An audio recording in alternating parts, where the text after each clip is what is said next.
long have you been working on it? I have been working on it for a month or two. Yes. That's amazing, actually. That's amazing progress. All right. You know, I find this particular myself. May I just ask if you don't mind? We have just only one piano today, so I'm going to ask you to stand up several times if you don't mind. This particular, if you want to have a chair, I mean, you may grab it somewhere, or just, are you comfortable? Yeah, I'm fine. You're good? All right, great. So this particular partita, I find it probably one of the most dramatic settings, and it's pretty fascinating that Bach himself provided the tempi markings, because usually he always gives us freedom, like he rarely provides any tempi markings or dynamic markings or any, touche indication. So it's up to our, discretion and our knowledge, how we would like to interpret it, right? But here we do have the tempi markings, and the very first ones are, can you just tell it, please? So what is it? Adagio. And what is the very first one? Grave. And so what adagio means? Adagio means like slowly. Yeah, usually it's taken as a slowly, but actually if we translate it from Italian, it means at ease. But yet, Bach provides two tempi markings, right? So he has grave, which is great. So yes, he wants it pretty slow. There is something I wanted also to mention, is that this particular movement, the first part of it, of that symphony, is written in the style of French overture. And there is this tradition from performance practice of that time, is that when the dotted rhythm we play is double dotted.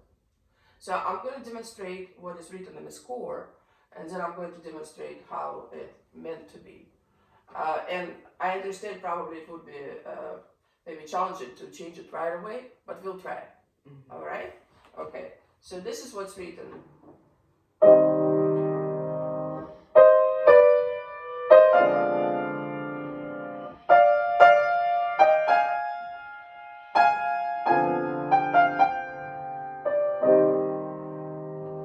And if you double the rhythm, it would be.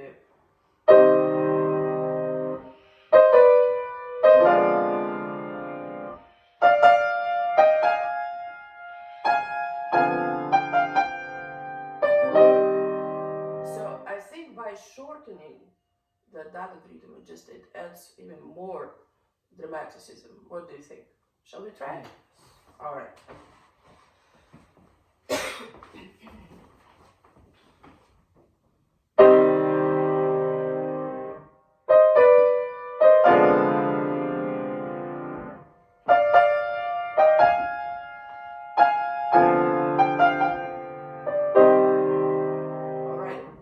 Wonderful. You know what I also find is just playing Bach, it's so important to follow the harmonic progression and how we feel the harmony, right? And so if you just look at the very opening, those two bars, right? It represents a function of 1, 4, 5, and then we're back to the tonic, right? So we have something like that.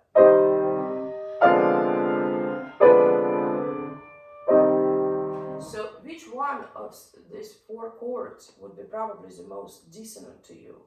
Or which one you would go towards?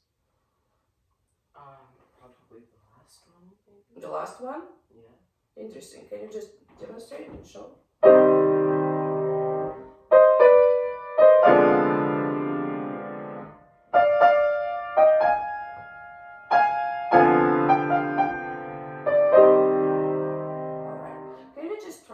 Just as an experiment, can I show you something?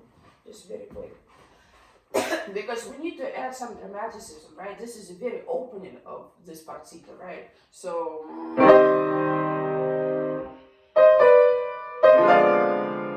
And how about we'll go to the very third one?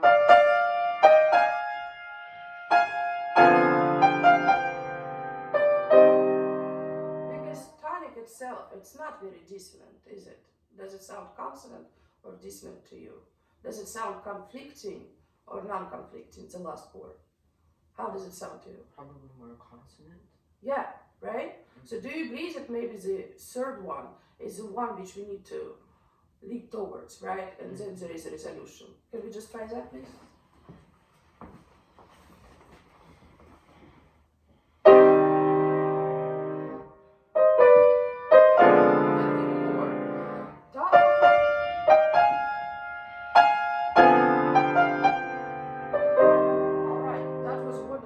Now, can you try it one more time and just pretend that this is not, a small chamber setting, but you have a gigantic hall ahead of you, and we need to make sure that people who are in the very last row they can hear us. All right. So just just more sound.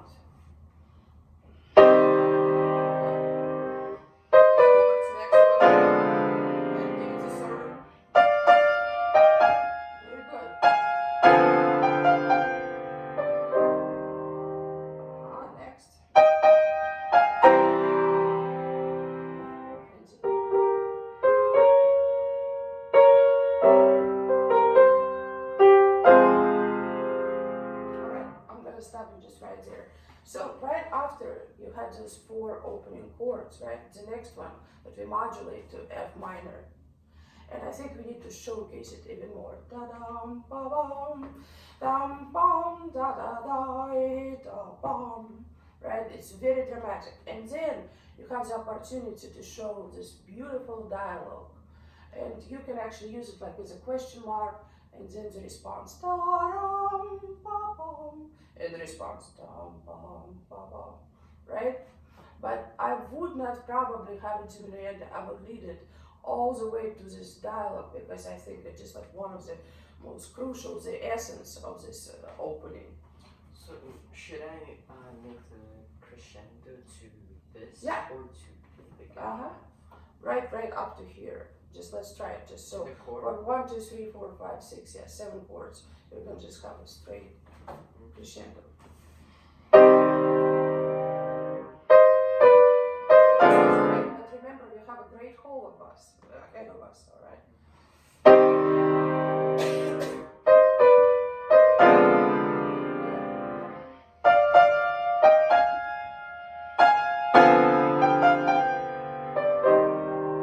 Not so much,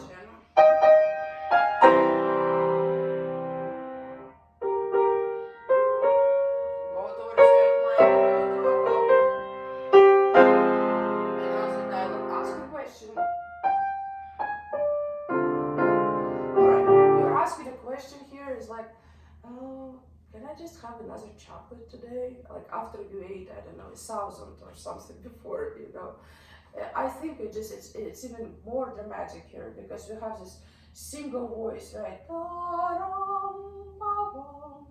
And this should be even more significant.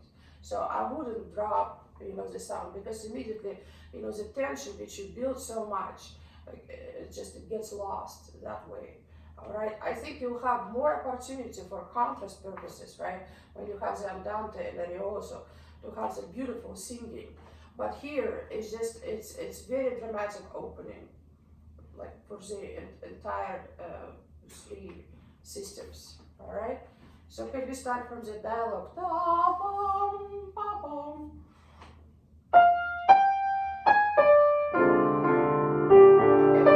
Forget about the rhythm. Dum, bum, da, dum. We'll do the double rhythm just one more time. Da, dum, ba, bum, ba, bum. Let's see.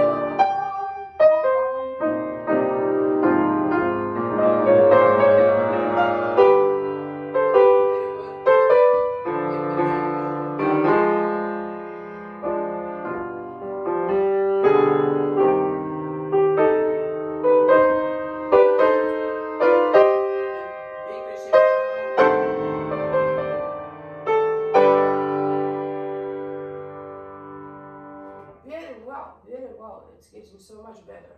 I like it. Let's continue.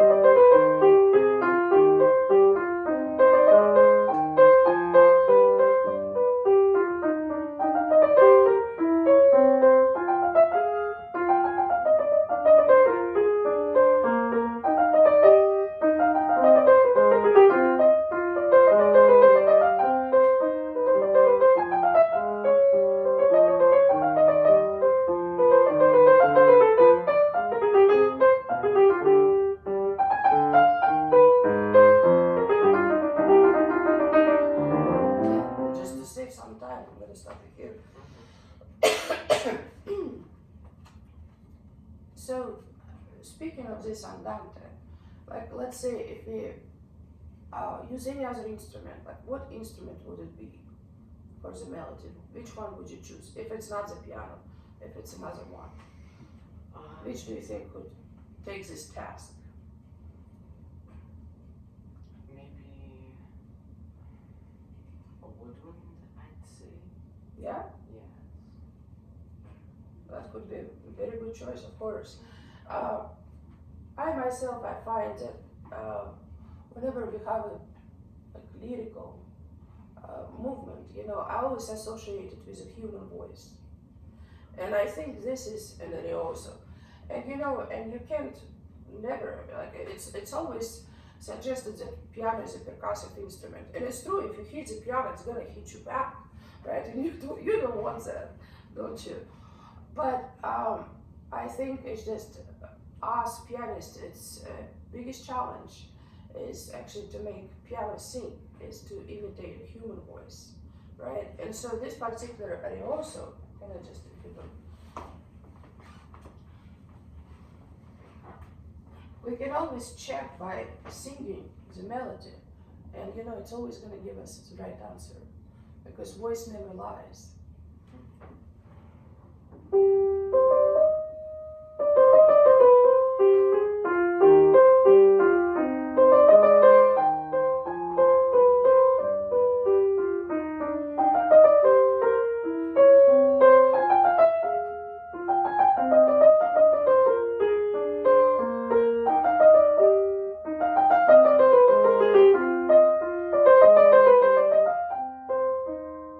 Right?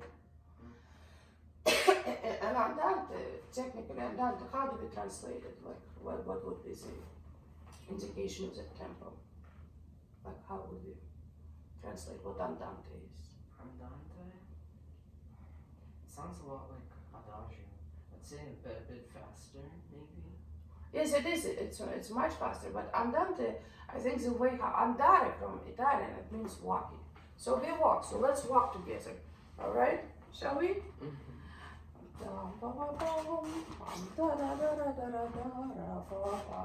So it's a walking tempo, right? So left hand would be a very like way to actually to check it is by walking, right? And so imagine that you just walk and you have a beautiful melody in your head and you just sing it from your heart. That's all it is. So let's just try it. Just set up something what is very comfortable for you.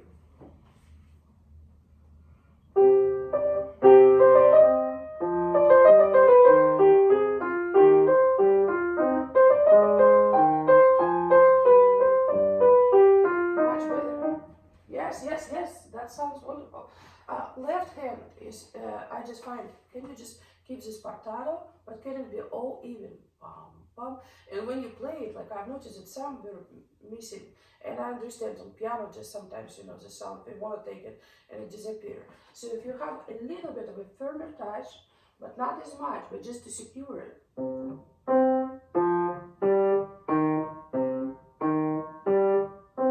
That will help you to execute all of them. Can you just try left hand for now? Okay, just a little bit lighter, because you do want the balance, right, to be aligned with a beautiful melody, right? So you don't want to overpower it.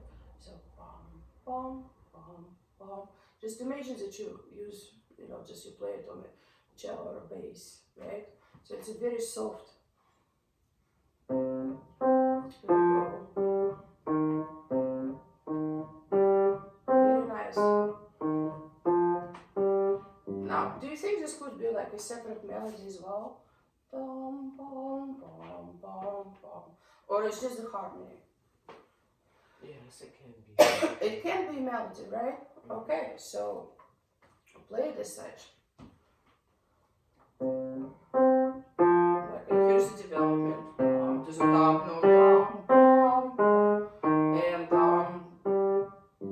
very good, wonderful. Now, can I ask you just to play the right hand?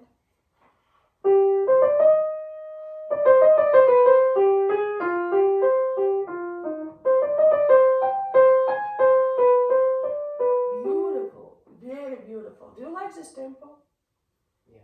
do like it. All right, is it comfortable? Great.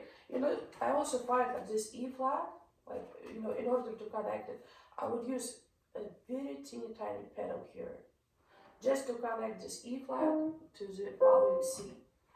Otherwise, it's left out. Okay, and we would like to have like a very long phrase here, as long as possible. All right. Okay, together both hands. Very good. So keep walking and sing. Pedal.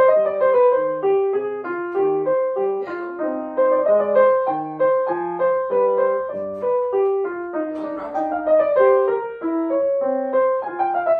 Just tell us a story. Keep taking us along. Here we go. A little bit more. Keep taking, don't stop. And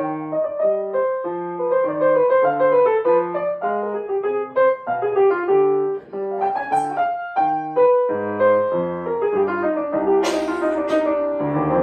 I'm gonna stop you right here. And do you know why? Because this is actually how long your phrase is. It's not just one bar. It's not two. It's not three. How many it is? Let's see. Let's count. 3, 4, 5, 6, 7, 8. 8 measures long. Beautiful, isn't it? That's a fascinating writing. And then you have the next one. So keep in mind that you have a very long phrase. So starts in measure 16.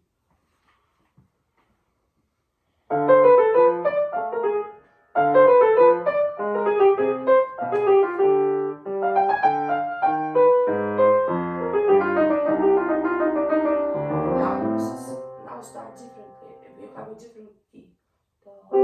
Yeah. We're going towards E flat major. It could be a little bit more, just change the sound. So it's more, there is hope. Some kind of light, it's much lighter here. Towards next note. Very good.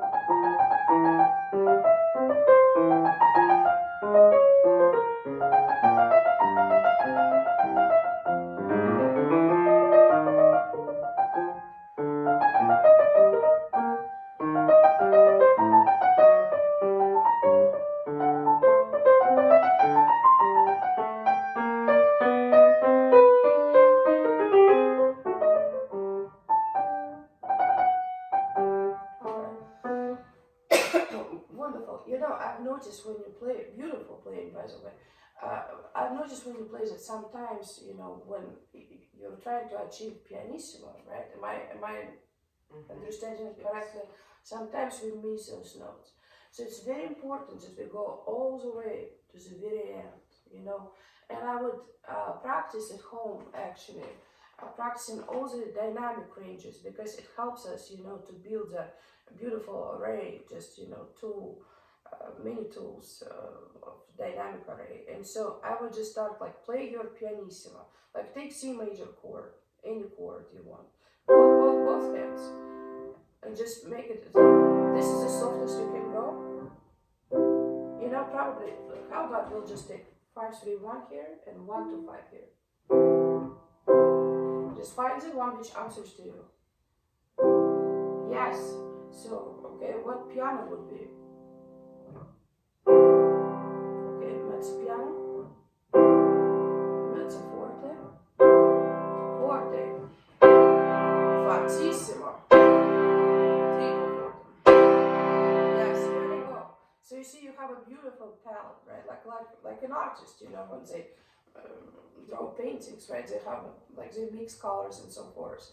So I would highly encourage just to train yourself how to play pianissimo, because being very soft, overly soft, sometimes we risk it because some of the notes can be missed because of it. All right? Okay, beautiful. Let's just move forward. And can we start as a cadenza here? Yeah, measure 28.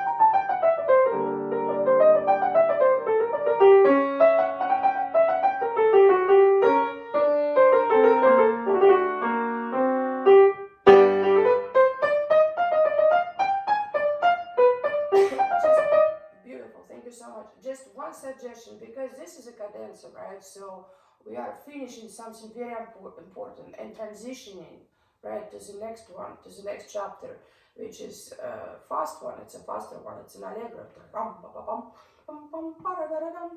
And it is a fugato actually, and it is written in such a beautiful section. It's written for both hands, but actually it's an amazing illusion because it sounds like we have at least 4 or 5 voices. It's very orchestral. I would suggest, just for the sake of dynamic development, start it much softer here. So bring cadenza to the your biggest climax here. Right? And just take your time. You can be as free as possible. But start here softer. Just try. From here? Yeah, just no. We just practiced with you, right? We practiced forte, we practiced fortissimo. So what do you think the dynamic mark would be appropriate here? Maybe fortissimo. Let's try it.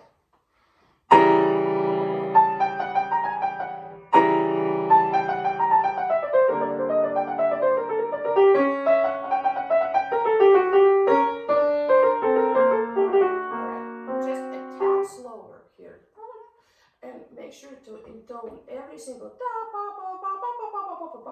let me just demonstrate. Like, this is how I would see it, but of course everybody is subjective. This is just my idea, but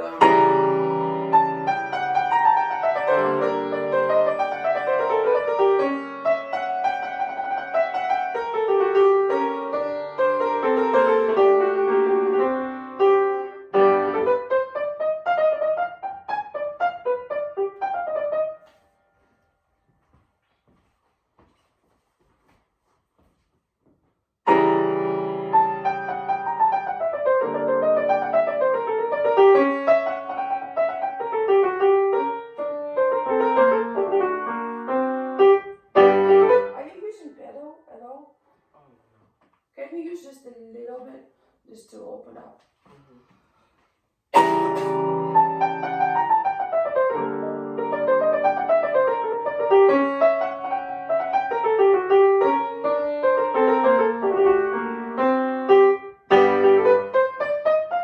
Alright, is it possible not to drop the volume at all here? Can we just go like to that, to the prelude, right? The last moment. Can it be just more declamatory? Just think of it, the time stopped. Okay, nobody is telling you what to do, and you just really would like to share something what like bothers you so much. It's like here in your soul, and you must speak of it. Like you can't. Like if you don't speak of it, you're gonna explode. This is the impression we should get here.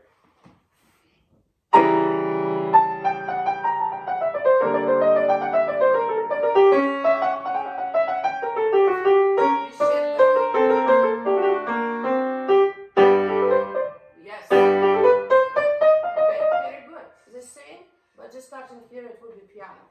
Because you would like to have, right, an opportunity to grow in that fugato, right? So if you started too slow, too loud, what are we gonna do at the very end? So we just want to make sure that we want to save our sources if possible. All right. Very last time, much better, much better. Let me hear you from the side.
I'm sure you've heard it many times from your teacher and I mean just overall, right?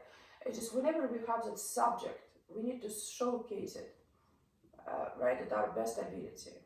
And whenever that happens, when we have that subject, what happens to the remaining voices? They get left out. Right, but like if you have, like, let's say we have a subject right here, what in the left hand, right? What would right hand do? Like accompany it. Accompany it, yes. So it's like immediately becomes a second role, right? So they switch. And so that's what happens between voices, always, right?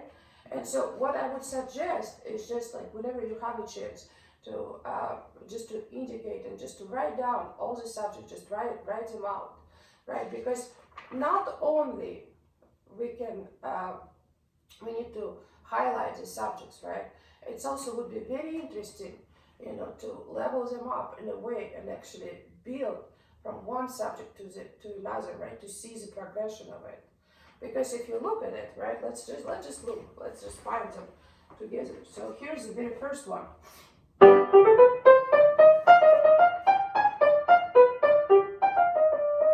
That's where your subject ends, right? Then we have another.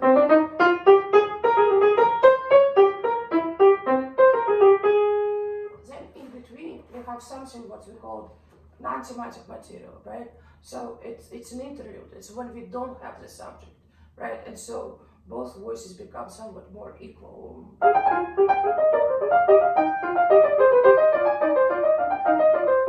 Until we have another one.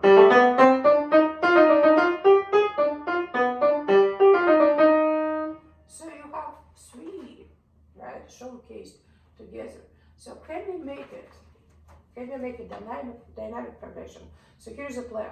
The first one is going to be piano. The second one, the answer, is going to be mezzo forte. And then the very last one, we're going to have a forte. Can we try that?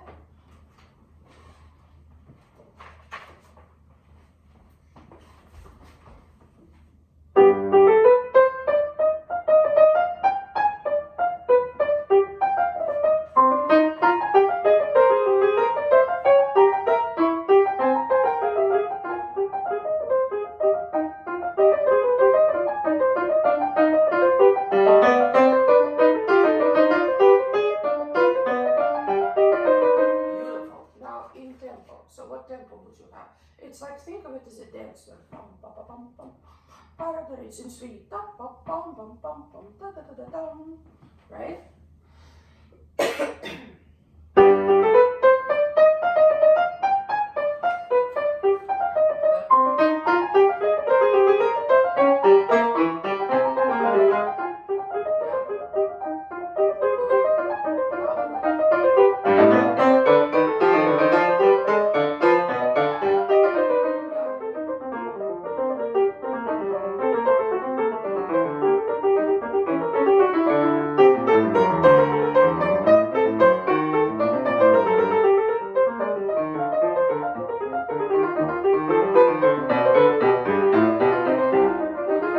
That's great. That's great.